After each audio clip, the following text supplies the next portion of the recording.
I'm going to call to order this Lacey City Council meeting on February 27th, 2020. If you're able, please rise for the Pledge of Allegiance. I pledge allegiance to the flag of the United States of America and to the republic for which it stands, one nation under God, indivisible, with liberty and justice for all.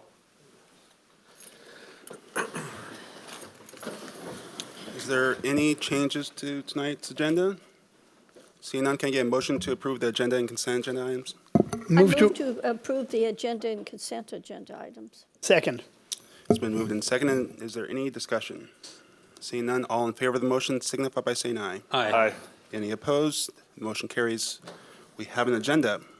And first up is public comments on items not on the agenda. And we do have a couple people signed up. First up is Wayne. Can you state your name and tell us where you're from and keep your comments about 3 minutes? Yes. Good evening, Mayor Ryder, Council, City Council members. My name is Wayne Olson, resident of Lacey and Panorama. I am here as an advocate for the Thurston Climate Mitigation Plan, representing Thurston Climate Action Team, TCAT, and my grandchildren. You've seen me many times here before, so I won't bore you with my background, except to say that I have a strong science and math background applicable to climate science. Last week at your work session, you received an update on your indoor sports facility plan. This facility, I think, offers a tremendous opportunity to showcase the cost savings of renewable energy produced by solar panels. However, I did not find any indication of solar power being considered in that feasibility analysis document that was included on your website. So I strongly urge you to consider that option for a number of reasons. First, with a building orientation and a roof design optimized for a southern exposure and unobstructed by trees, and it looked like 2 of the 4 options had that, solar panels over most of the 90,000 square foot facility as in that plan would generate, and using a Navy term, boatloads of electricity, of power. By my back of the envelope calculation compared to the solar panels on the home that I had sold last year, you would generate at least 2 gigawatt hours per year, or an average about 155 megawatt hours per month from that amount of covering the top with solar panels, based on what I did with my house. Number 2, the feasibility analysis estimated in your document of about $100,000 per year for utilities. If, say, half that amount is electricity versus the water sewer, with commercial power, if half that is the electricity with commercial power, that's about a $50,000 per month or per year avoided if you have solar panels, and assuming that you will generate more power than you would consume. And you could sell or get credit for the excess power that you don't use, or even sell it to charge EVs that are in your parking lot. That'd be a good way of making use excess energy. Solar panels, number 3, solar panels generally are warranted for about 25 years. I would have recovered my installation cost in about 6 years if I had stayed in my house that long. Of course, incentives are lower now than when I installed it in 2015, but the cost of panels have dropped substantially since then. And cost of solar is now competitive and even cheaper in some areas than electricity generated by coal, oil, or natural gas. And certainly, when calculating out over 25 years, essentially is all free after, in my case, after 6 years. Most important, no carbon emissions. Number 4, your savings will be even greater if you use LED lighting throughout the facility. That reduces consumption about 83% of the lighting compared to incandescent. And number 5, if you feel that it's too expensive to install solar panels, at least optimize building and roof orientation to be solar ready, and then consider entering into agreement with a community solar organization to carry out the work such as the City of Olympia has done with the Hands-On Museum. This offers credits to low and middle income residents, particularly those who rent or have homes that have tree obstructions. The Thurston climate mitigation plan draft is to be issued next month for your consideration will provide numerous actions that we can take locally to do our part in reducing greenhouse gas emissions. Foremost among those are incentives for an early transition to renewable energy sources such as solar PV systems. Thank you. I applaud and thank you for your continued support of development of the Thurston County or the Climate Mitigation Plan and urge your full implementation and recommendations. Thank you. Thanks, Wayne. Next up is Don. Just had some questions that I just wanted to ask. My name is Don Hewitt, and I just had some concerns and just some questions. The one thing that I was wondering about is, we have the lot treatment, the recycled water. I would love to have that at my house. When will we see that? I mean, we pay a lot of money for it, and I would like to use that watering my lawn rather than potable water. And the other thing that I have that's just a concerned issue that I've seen around is you drive down Pacific, and there's an awful lot of closed businesses. Just to bring it to your attention, I'm looking at going, when I moved in 12 years ago, there wasn't that many closed businesses, but I'm watching so many closed down. Now, I don't know why, but just wanted to bring that to your attention. And then the last thing that you probably don't want to hear is I'm running for Congressional District, Washington State Congressional District number 10, and I wanted to make sure that anything you guys need, if I get in that office, that I could help you and help keep Lacey beautiful and a nice city. Thanks, Don. But- The questions about the reclaimed water is an ongoing discussion we have right now. All the water that comes out of that facility is going to our water rights. And so we have no extra water at that time. Every drop of it is going back into the ground for our water mitigation plans. We've talked about, what will it take to get to a point where we can start offering recycled water, but we're unfortunately, we're not close to that point yet. But thank you for your question. Appreciate it. That's- I guess like 10 years, 2 years. Would you like me to answer some of Yeah, I would- So I'm on the board, and one of the things, if we're forced to not put or reduce the amount of water we're putting into the bay, we will have to do something, and what that would be is increase our reclaimed water use somehow. But putting in the purple pipe is extremely expensive, so it's long-term, but that is a potential of being forced to do something later on. This is I'd love to talk to you afterwards, but thank you for bringing up those questions, and I'm sure we can answer some of your questions.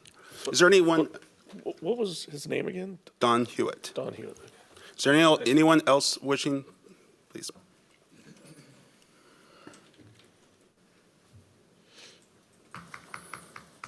I filled out the form after it got taken. I'm Lisa Gelati, and I live in Lacey, and I founded Build a Bus Home a couple of years ago now, and we are very excited. We're at a contract place with the City of Olympia, and we've got one inspection, we've got 2 more to go, and then we're ready to move and schedule. So looking to make some agreements with Lacey and have some spots here. See, I live here, so I want Lacey to be like the first, right? So if we can get that going, I'd really like to. If you can put me in touch with who I would talk to next. And I just want to also give kudos to all of you for the work that you're doing, and I thank you for serving the city of Lacey. There is so much good going on with our work toward providing homeless services for showers. We're working with a lot of different agencies, and they'll be coming with us to serve people so they don't have to go everywhere to get services. So I just want to say thank you and tell you that we're moving good, and thank you for all your patience. Great, thank you, Lisa, and we'll get a chance to talk afterwards, see what the Okay, next steps are. sounds good. Is there anyone else wishing to address this council on any items not on the agenda? Seeing none, next up is under resolutions. It's our credit card policy resolution. Troy. Thank you, Mayor Ryder. Good evening, council. For your consideration tonight is a resolution which will amend our current credit card or purchasing card policy. The proposed policy, we feel, strengthens internal controls while at the same time will allow employees to take more advantage of the efficiencies of a credit card purchasing system. The system in general is geared towards smaller purchases rather than in the entire purchasing window. So again, small purchases for goods and services. I do want to point out that RCW does allow the use of credit cards, but only if the governing body sets and establishes policies and procedures for that, which is why we're before you tonight. Rather than going through the entire policy, I think I'd like to just point out some of the major differences between the proposed policy and the current policy for credit cards. The first major difference is the current policy only allows for 2 different credit cards under the title of city manager and finance director. The proposed policy will actually issue credit cards to individual employees within their name, which we feel is a stronger accountability within the system, and actually discourages the use of those generic types of cards because of that lack of accountability. The second major difference is this policy actually has more restrictions within the policy, such as no cash advances, no personal use, which you think would go without saying, but we're going to say it anyway. I do want to point out that we do have a proposed change from what went out in the packets, and you should have a revised copy in front of you there at your desks. We would like to strike the restrictions for travel and fuel purchases. And the reason we want to do that is we want a little more flexibility as we go to implement this program. We're starting to talk to vendors and understand the systems more. We may be able to find additional efficiencies for employees in terms of the travel and fuel. But, you know, we want to explore that and make sure that there's adequate controls in place, but we don't want to be restricted at this point. We always can restrict that at the staff level if we find that we don't have adequate controls, but we do want that flexibility. So we would recommend if you do adopt this resolution, you adopt it with those 2 exceptions striked from the policy. The third major difference is this policy actually sets a transaction limit within the credit card policy. That maximum transaction limit is $1,000. Again, this is geared towards smaller purchases. This policy does not set a monthly limit. We would like you to delegate that to the city manager. A lot of the monthly limits will be dictated by what credit limit we get from the actual provider of credit cards. So if we get a smaller limit, we'll have to maybe consider smaller monthly limits. It really just depends on what program we go with. And then the final major difference is this actually gives the city manager and finance director the ability to revoke credit card privileges in the case of misuse or anything like that. So the current policy does not do that. This policy is modeled after best practices and policies that are used by other cities across the state. I've used this personal policy in a couple different other cities, so it's been reviewed through the state audits process, so we believe this is a very strong policy. So with that, I would recommend that you adopt the resolution, thus changing the credit card policy, and I'd be happy to answer any questions you might have. Can I get a motion, please? Yeah, I would move to adopt resolution amending the system and policies related to credit card use, deleting the restriction on travel and fuel. Second. It's been moved and seconded to adopt this resolution amending the systems and policies relating to the credit card use with the 2 strikes. Discussion. So, Troy, you'll be set, at some point you'll set limits, you said, monthly limits. Would you have the ability to set different monthly limits on different cards? Absolutely, Okay. as well as a transaction limit. So that transaction limit of $1,000, that would be the ceiling. We really want to mold the program based on individuals' needs. Some may want different, or some directors and departments may want lower limits. It's really going to be determined on what type of purchasing that employee is authorized for and needed to do their daily work. Great, thank you. So when this came to the Finance Committee to discussion, it's pretty amazing. Here we are in 2020, and our employees do not have credit cards. It's just amazing to think that we've been able to go this long without issuing credit cards. I've been issuing credit cards to my employees for 15 years. So it's just amazing that we've been able to last this long without having this. And what you find is it's actually, there's a lot more accountability in some cases because everything's line item and it's easier to discern. And having this updated credit card policy makes a lot of sense. And it's good to see that we're sort of getting with the times after all these years. So.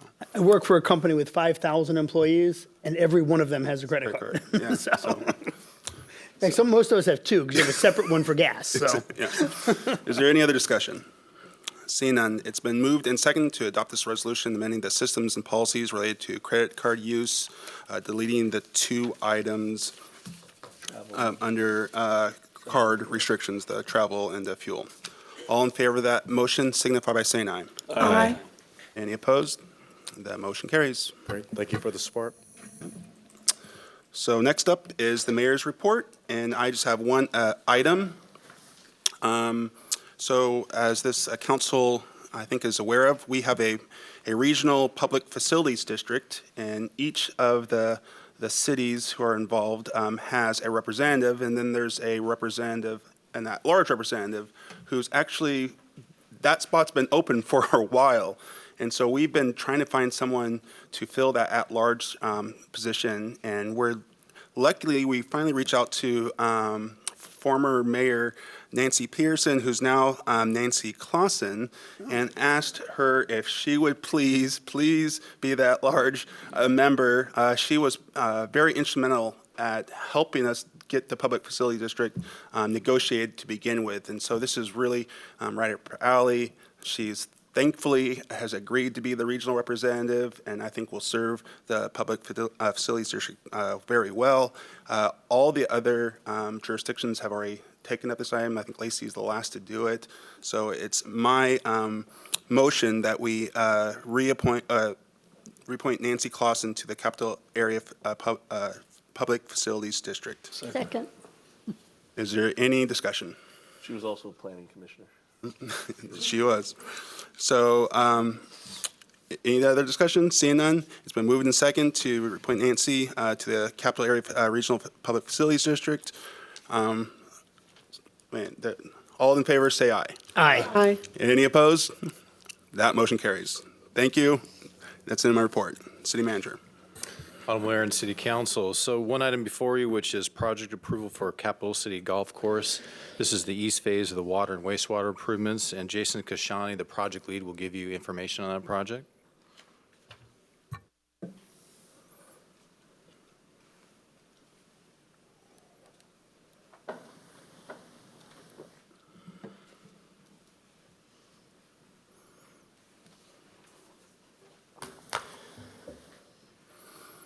Good evening, Honorable Mayor, Deputy Mayor, council members.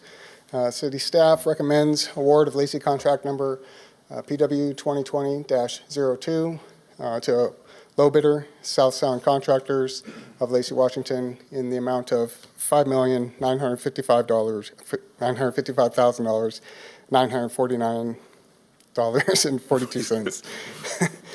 The engineer's estimate was $6 million, $6,826,304.19. There were 10 contractors bidding on this project, and we have allotted 260 working days for its completion. We expect work to begin in April. So this is a water and sewer project out at Capital City. It's a two-phase project. This is the first phase of two-phase project. The first phase includes construction of about 11,000 linear feet of water main and 11,000 linear feet of sewer main. The new water mains replace aging infrastructure that's undersized and doesn't meet current fire flow standards. It will also convert approximately 175 homes from septic to sewer for this first phase. The project includes replacing existing roadway paving. Since the new infrastructure is actually going to be going in the roadway, we're going to be tearing up the roads and we're going to be replacing all their paving. And the homeowners actually reached out to us because they had some drainage issues out there, so they wanted to do some stormwater improvements while we were, tearing up their roads to reduce flooding that they've been experiencing over the last several years. So we put an agreement in place with the HOA, and they were able to use some of their reserve funds for the stormwater improvements, but they tried to keep it to a minimum. But, and I'll show you actually some, well, this is actually just the general vicinity in reference to City Hall, where Capital City Golf Club Estates is, at the intersection of Yelm Highway and College Street. Capital City Golf Course is roughly about 400 homes. We've kind of broke it into two phases because it's a pretty big project to take all in one gulp, but we split it up into an east phase and a west phase. So the east phase is highlighted in yellow. It's about 185 homes. 175 of those opted to connect to the city sewer system. So we thought that was great participation. And this is just an example of one of the areas that they were experiencing flooding. Figured to throw a picture in there just so you guys can get a sense of what they've been dealing with. So I think this is actually kind of a win-win situation for everybody. So, but other than that, it's basically just a new utility system. So there wasn't like too much to see as far as construction. But I guess that's probably about I make a motion to award Lacey contract number PW 2020-02 to low bidder South Sound Contractors LLC from Lacey, Washington. Lacey, Washington, I like saying that twice. Washington, in the amount of $5,955,949.42. Second. It's been moved and seconded. Now it's discussion. Deputy Mayor? So, do you know why or when Lacey will utilize lots rebate for septic to sewer changes that will be discussed in? that. I'm not quite sure on. I know there has been some discussion, but I would kind of have to defer the answer on that specifically to. Okay. So as you know, the new process that you just approved, that the lot board just approved, we need to put in an application. It'll then be reviewed by the technical subcommittee, and then the recommendation of the technical subcommittee will be forwarded to the board. But the new policy that the lot board adopted was written specifically because of this project. So does this price not include that amount, or is that a reimbursement, or how's that going to work? So I know we're paying for it. So you're correct. So this is just the cost of construction that we'll have to pay the contractor to install all the improvements.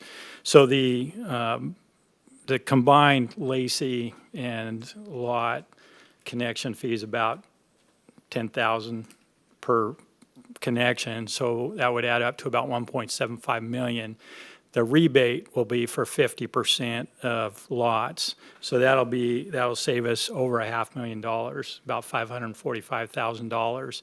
And so we'll go through this application process. I'm sure it'll be approved because we meet all the criteria. And then when we pay lot, since we are paying that for all of this, for all the parcel owners, we will just forward the 50% to lot. Yes. So it's basically an instant rebate. Got it. Does that answer your questions? Yes, it does. Let's just go down the line.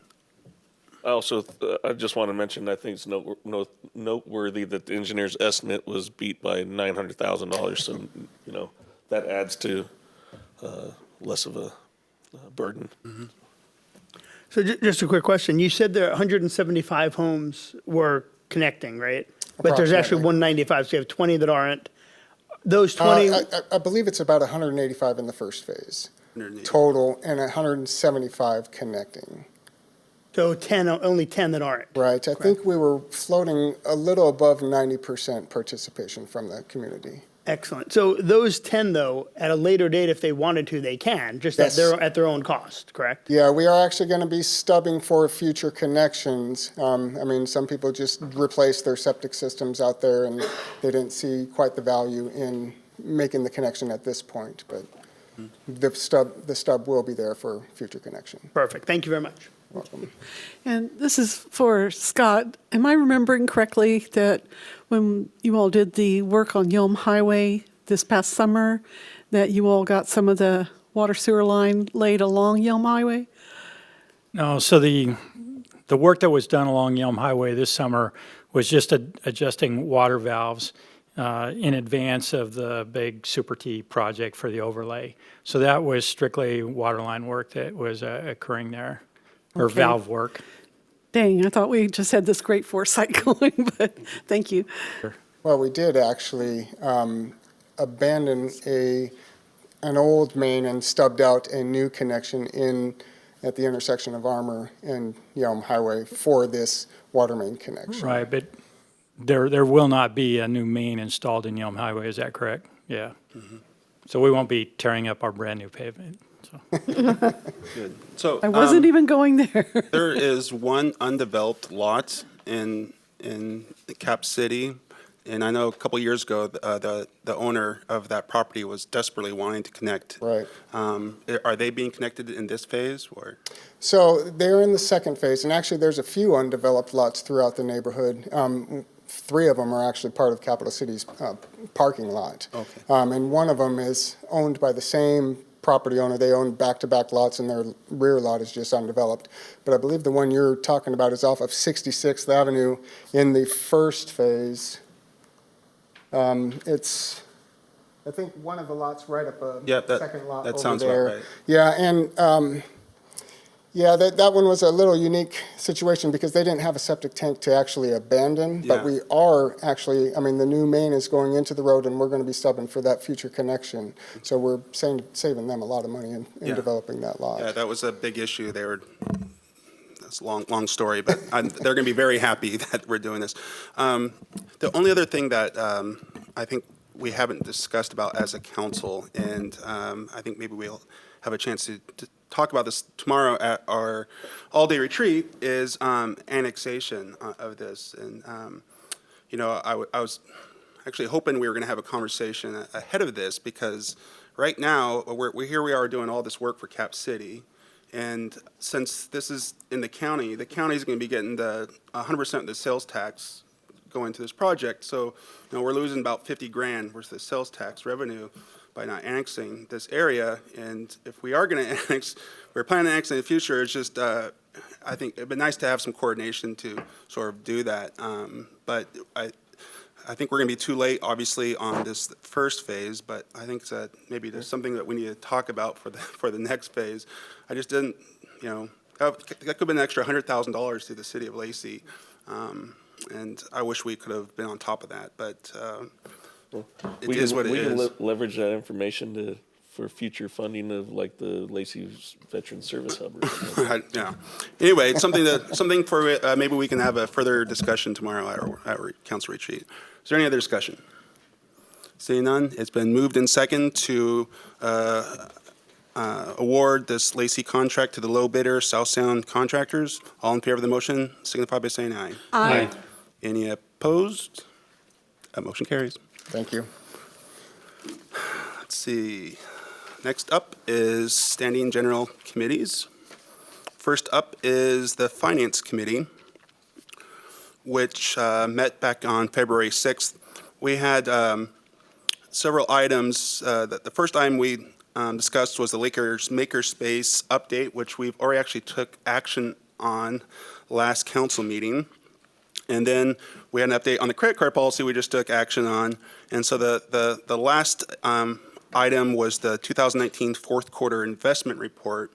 And so according to our own city's adopted policy, it requires quarterly reporting to the city manager and then annual reporting to the city council.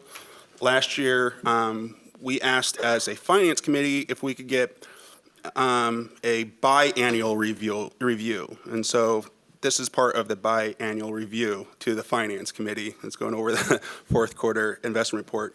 Basically, it was a sort of a lot going on in the fourth quarter last year, but our core portfolio fund continues to perform pretty well compared to our investment strategies benchmarks. However, the core portfolio did decrease in value, decrease from 2.21% to 2%, and the state local government investment pool yield decreased from 2.2% to 1.78%. And this was the result of the Fed's fund cutting their rates in the third quarter, which we weren't really expecting. We actually thought rates were going to be going up, and just the exact opposite happened. Rates went down, and so that sort of throws everything into flux. But the Federal Reserve, they did cut the rates in October, which has caused our portfolio to not make quite as much money as we were hoping to. But we're still doing very well compared to where we were before, and everything is looking pretty good. The portfolio duration was 1.27 years, which was lower than the benchmark for the duration of 1.4 years. So we're still doing pretty good, and that is my report. And also, Mayor, we did still outperform We the still state did. fund. If we had put the money in the local government fund with the state. we were doing We before. would have actually done less. So Yeah. even though it may not have performed as well as we'd love it to, it's still outperforming what we did in the past and what it would have done if we used the state. So they're still doing a really good job. I know Troy didn't think this was going to be a part of his everyday job, looking at rates and everything else, but it has been, and he's doing very well for our taxpayers, so we appreciate it, Troy. Next up is the General Government and Public Safety Committee. Deputy Mayor? So our committee met February 6th as well. I again was appointed chair of the General Government and Public Safety Committee. We had a presentation by Katarai Wimset, and I may have pronounced her name wrong, who's Community Engagement Evidence and Partnership with Thurston County. And they're looking at a public health and services ordinance for vaping in public places.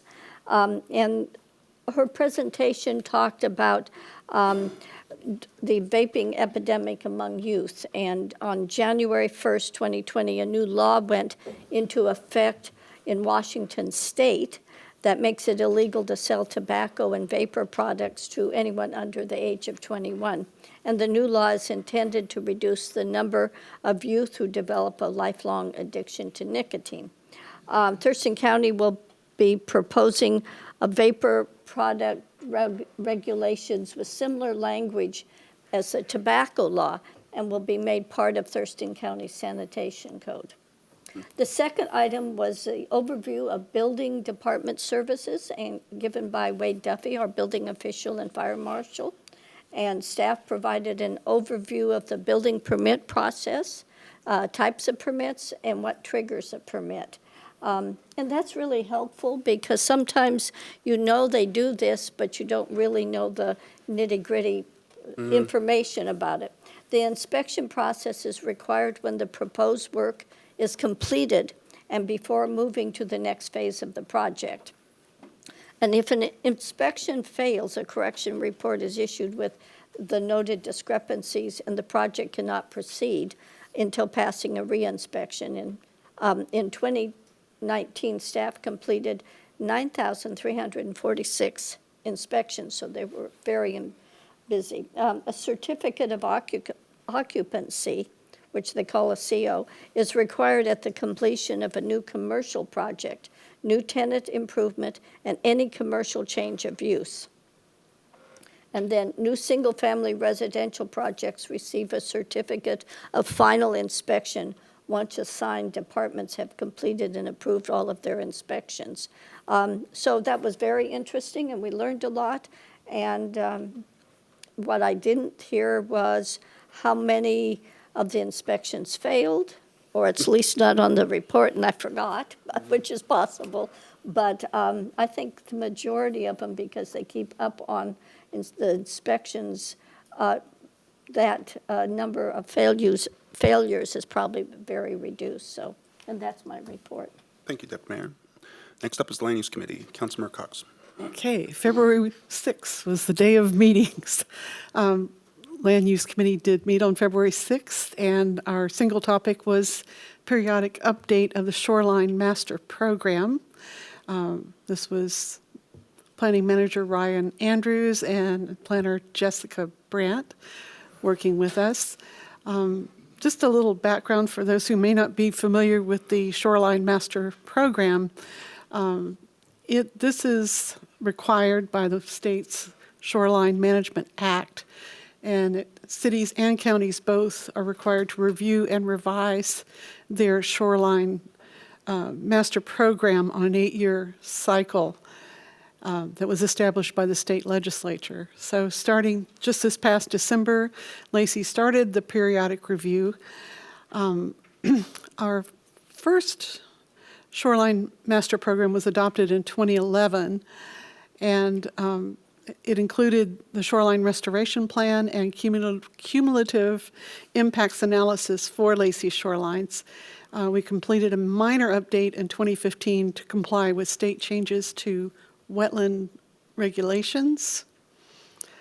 The Department of Ecology requires us to have an active public participation plan as part of this process so that we can let the public know what we're doing and encourage early public participation throughout this process. So we're working on a document now, and we'll adjust it to provide for the greatest possible public participation. So for those of you who have an avid interest in shoreline management, please consider getting involved with this. So the public outreach will start in the spring, and by summer and fall, we hope that the Planning Commission and the Department of Ecology will review changes and submit it to Council for review. Great, thank you. And before we go on to boards, commissions, and committee reports, I'd just like to recognize Gail from our Planning Commission is in the back, and she was very instrumental in the last update of the Shoreline Master, so I think it's fitting that you're here tonight to hear an update. So on to boards, commission, and committee reports. I'm up first, but I do not have a report. So next up is the Deputy Mayor. So I've reported out on all of my committees last time, so I don't have a report. Councilmember Cox. Well, I have a short report. This is on the Regional Housing Council meeting, which occurred on February 20th.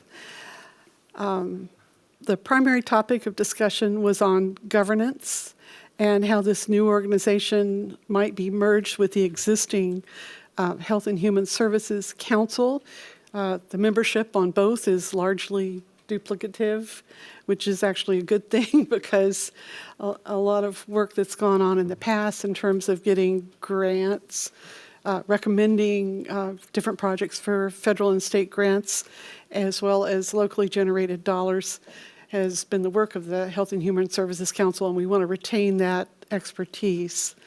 The Health and Human Services Council actually advises county commissioners on how those federal and state housing dollars should be allocated and distributed among city and county projects. We also, Lacey, as well as the other cities in the county and Thurston County, have an agreement under which we devote 0.5% of sales tax for emergency needs. These include housing, just one-time emergencies, like Joe's car wouldn't start and he needed to get to a job interview, and so we may pay for a minor car repair or pay his cab fare or whatever to get to that interview. Things that help people out of dire straits. Anyway, the Housing Council itself was designed to take on a regional approach to homelessness and affordable housing, and so these things fit together quite well. And we'd like to work on regional policies that, for example, renters. Oh, sorry, I lost my word there. Renters protections that Tumwater is currently working on and is willing to share with Lacey and with Olympia and Thurston County. And so a landlord who may have properties in one or more of those jurisdictions would have a consistent set of regulations to live by and things that we can help each other with. Like we've developed expertise with affordable housing strategy and with our accessory dwelling unit program that we can share with the other cities and so on, so that we're not all living in silos, each having to invent our own wheels. So it's going to take more negotiation and discussion before this governance conversation is complete, but I think it's very promising, and stay tuned. And that's, Health and Human Services Council will meet on March 9th, and Intercity Transit's February 19th meeting was canceled. The next meeting will be at 5:30 PM, March 4th. And that is my report. Thank you. Councilmember Greenstein. So Thurston Communications 911 met on February 5th. A few things on the agenda of note anyway. We had a fairly lengthy discussion regarding a proposed fee structure for non-members. Primarily, this would involve the Nisqually and Chehalis tribes for their police departments.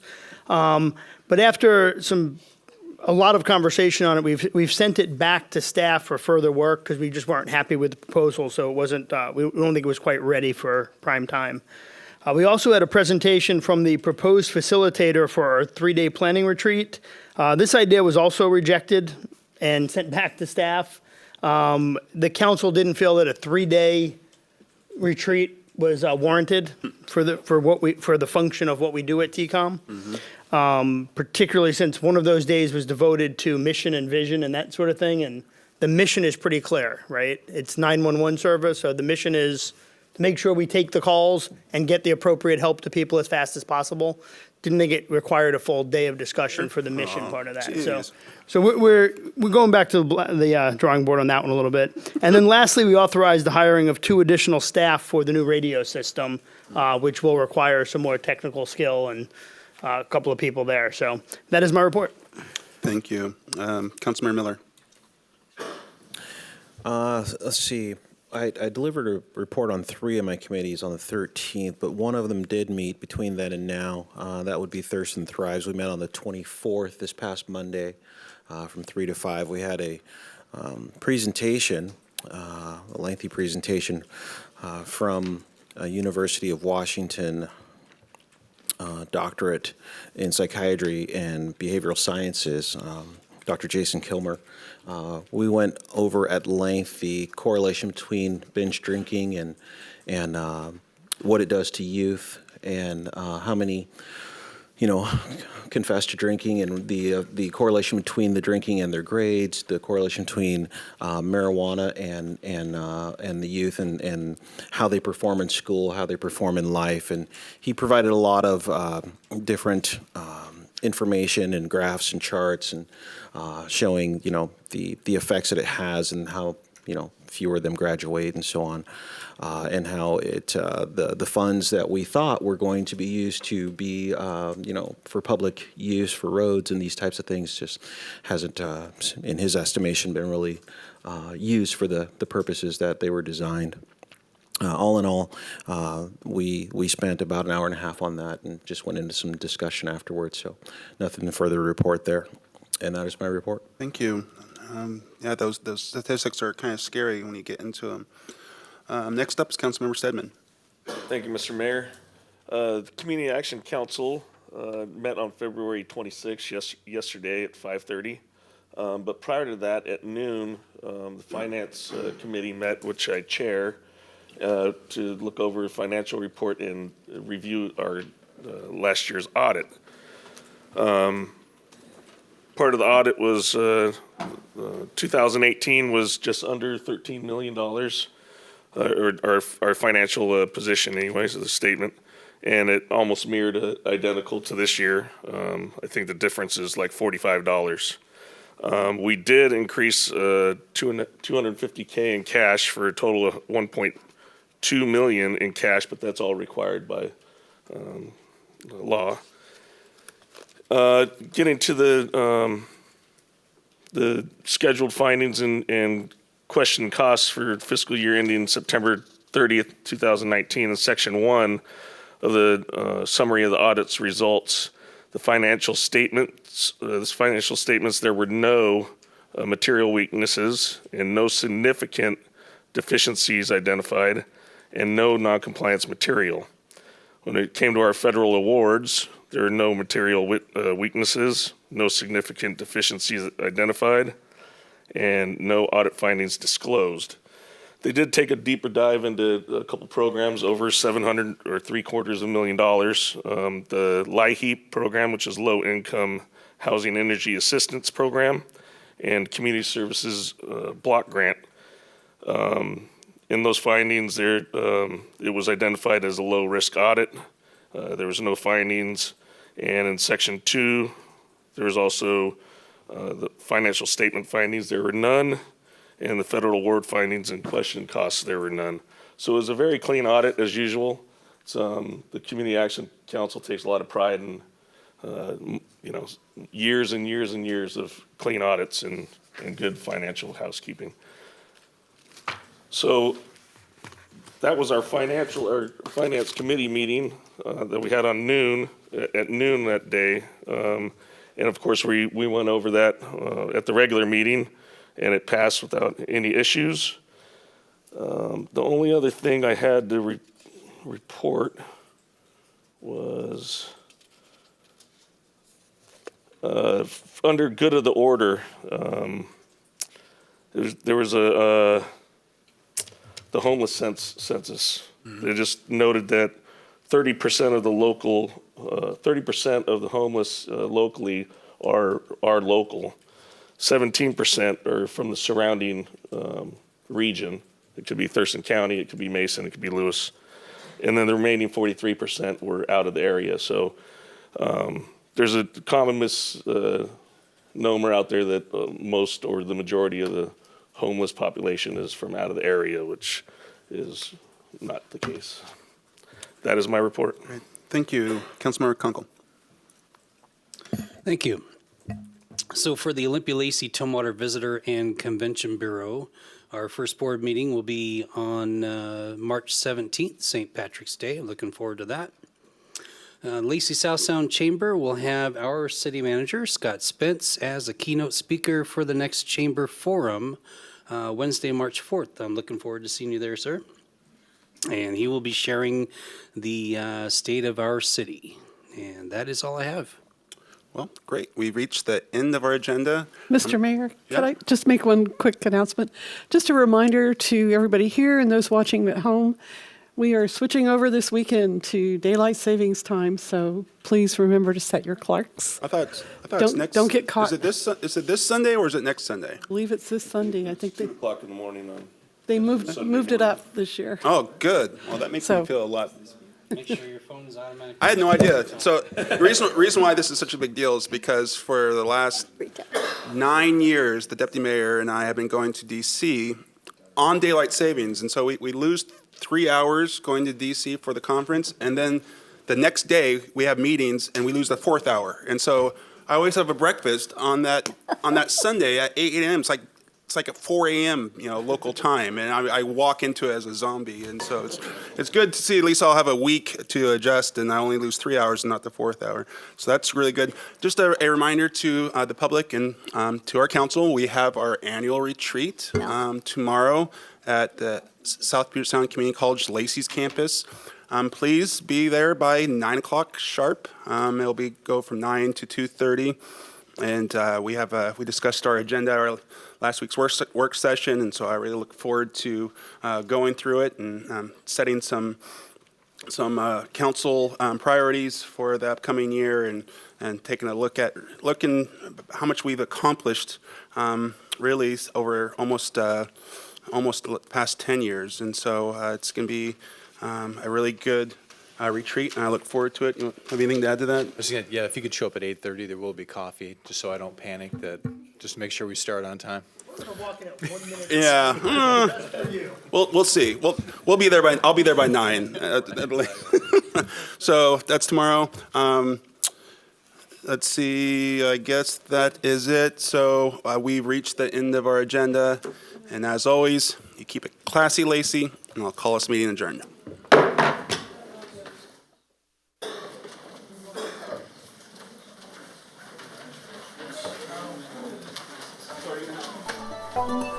Questions?